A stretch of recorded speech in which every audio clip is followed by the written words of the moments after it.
ନିର୍ବାଚନୀ ପ୍ରଚାର ଆରମ୍ଭ କରିଛନ୍ତି କେମିତି କ'ଣ ମୁଦ୍ଦା ନେଇ ଲୋକଙ୍କ ପାଖକୁ ଯାଉଛନ୍ତି? ଦେଖନ୍ତୁ ଆମେ ସାଧାରଣ ଲୋକଙ୍କ ପାଖକୁ ଡୋର୍ ଟୁ ଡୋର୍ ଅଧିକ ଯାଉଛେ ଲୋକଙ୍କୁ ପ୍ରଧାନମନ୍ତ୍ରୀ ନରେନ୍ଦ୍ର ମୋଦିଙ୍କର ଯେଉଁ ଜନକଲ୍ୟାଣକାରୀ ଯୋଜନା ଅଛି ସେଥିରେ କେତେ ଲାଭାନ୍ୱିତ ହେଇଛନ୍ତି ସେ ବିଷୟରେ ମଧ୍ୟ ପଚାରି ବୁଝୁଛେ। ଲୋକଙ୍କ ପକ୍ଷରୁ ଅଭୂତପୂର୍ବ ସମର୍ଥନ ମିଳୁଛି। ପୁରା ଦେଶକୁ ଭାରତବର୍ଷକୁ ବିଶ୍ୱଗୁରୁ କରିବା ପାଇଁ ଲୋକେମାନେ ଏଥର ନରେନ୍ଦ୍ର ମୋଦିଙ୍କ ହାତ ମୁଠାକୁ ଟାଣ କରିବା ସହିତ ଗୋଟେ 25 ବର୍ଷର କୁଶାସନକୁ ଓଡ଼ିଶାରେ ଯେଉଁ ପରିବର୍ତ୍ତନର ହାୱା ଚାଲିଛି ସେଥିରେ ନିଜର ଯୋଗଦାନ କରିବେ। ଏଥର ଲୋକେ ମାନସିକ ସ୍ତରରେ ପ୍ରସ୍ତୁତ ଅଛନ୍ତି। କେବଳ ଦିଲ୍ଲୀରେ ମୋଦି ନୁହଁ, ଏଥର ଦିଲ୍ଲୀରେ ବି ମୋଦି ଆଉ ପଲ୍ଲୀରେ ବି ମୋଦି। ଲୋକଙ୍କ ସମର୍ଥନ କେମିତି ମିଳୁଛି? ନିଶ୍ଚିତ ଅନେକ ଲୋକମାନେ ସ୍ୱତଃପ୍ରବୃତ୍ତ ଭାବରେ ସମର୍ଥନ କରୁଛନ୍ତି। ଆପଣ ଦେଖୁଥିବେ ଗ୍ରାମାଞ୍ଚଳ ସହରାଞ୍ଚଳ ଉଭୟ ଜାଗାରେ ଲୋକମାନେ ମୋଦି ମ୍ୟାନିଆରେ କ୍ରେଜ୍ରେ ଏତେ ଭାବାନ୍ୱିତ ଅଛନ୍ତି କି ସମସ୍ତେ ଏଥର ପଦ୍ମଫୁଲକୁ ଡବଲ ଇଞ୍ଜିନ୍ ସରକାରକୁ ଆଣିବାକୁ ପ୍ରସ୍ତୁତ। ସଦର ନିର୍ବାଚନ ମଣ୍ଡଳୀର ସମସ୍ୟା କ'ଣ ଦେଖୁଛନ୍ତି? ଦେଖନ୍ତୁ ସମସ୍ୟା କହିଲେ ତ ଟିଭି ଆଗରେ ସରିବନି। ସାଧାରଣ ଲୋକଙ୍କର ମାନବୀୟ ଜୀବନରେ ଯେଉଁ ଉତ୍ଥାନ ହେବା କଥା ଏ 25 ବର୍ଷ ଭିତରେ ସେ କାମ ହେଇନାହିଁ। ଏଇଠି ଗତ ଉପନିର୍ବାଚନ ବେଳେ ପ୍ରଧାନମନ୍ତ୍ରୀ ନରେନ୍ଦ୍ର ମୋଦିଙ୍କର ନେତୃତ୍ୱରେ ଆମେ ଲଢ଼ିଲୁ। ଏଇଠି ମୁଖ୍ୟମନ୍ତ୍ରୀ ଆସିକି କହିଲେ କି ବାଲେଶ୍ୱର ଦାୟିତ୍ୱ ମୋର।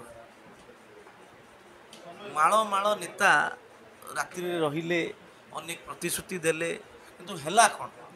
ହେଲା ଏହା କି ଗୋଟିଏ ବି ପ୍ରତିଶ୍ରୁତି ପୂରଣ ହେଲା ନାହିଁ। ପ୍ରତିଶ୍ରୁତିର ପାହାଡ଼ ଉପରେ ବାଲେଶ୍ୱରବାସୀଙ୍କୁ ବସାଗଲା।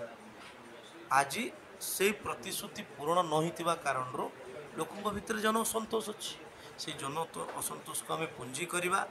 ଏଇଠି ଆପଣ ସହରରେ ଦେଖିବେ ଗୋଟିଏ ସାମାନ୍ୟ ସମସ୍ୟା, ଗୋଟେ ଛୋଟିଆ କଥା, ସ୍ୱାଧୀନତାର 75 ବର୍ଷ ପରେ ବି ଲୋକେ ମୁନ୍ଦାଏ ପାଣି ପାଇପାରୁନାହାନ୍ତି।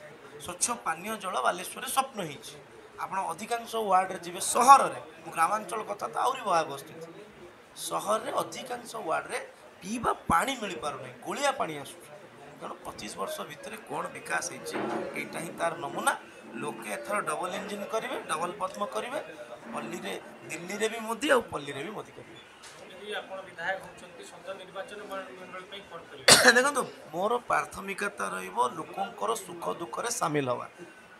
ବିଶେଷ କରିକି ଯେଉଁ କଥା ଆମେ ଲୋକମାନଙ୍କୁ କହୁଛୁ କି ସାଧାରଣ ଲୋକଙ୍କର ଜୀବନରେ ଦୈନନ୍ଦିନ ଜୀବନରେ ଯେଉଁଠି ସରକାରୀ ପ୍ରତାରଣାର ଶିକାର ହେବାକୁ ପଡ଼ୁଛି ସେଇଠି ଲୋକେ ସମ୍ମାନ ପାଇବେ ଆଉ ପ୍ରତାରଣା ପାଇବେ ନାହିଁ।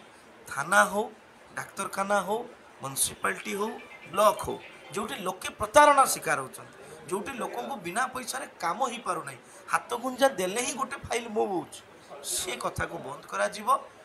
ଶାସନ ଲୋକଙ୍କ ପାଖରେ ଉତ୍ତରଦାୟୀ ରହିବ। ଏ ବାବୁଙ୍କର ଶାସନ ନୁହେଁ, ସାଧାରଣ ଲୋକଙ୍କର ଶାସନରେ 2024 ବାଲେଶ୍ୱର ସଦର ନିର୍ବାଚନ ମଣ୍ଡଳୀର ପ୍ରଥମ ମୁଦ୍ଦା ରହିବ। ଏଇଟା ପାଇଁ ହିଁ ଲୋକେ ଆମକୁ ଆଶୀର୍ବାଦ କରିବେ ଆଉ ଡବଲ ଇଞ୍ଜିନ୍ର ସରକାର ଆଣିବେ। ଜିତିବାର ଆଶା ଅଛି?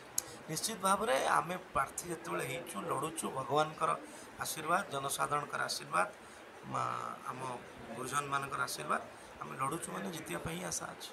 ବାଲେଶ୍ୱର ସହରରେ କ'ଣ ଏମିତି ସମସ୍ୟା ଅଛି ଆପଣ ନିଜ ରଖିଛନ୍ତି ସେ କାର୍ଯ୍ୟ?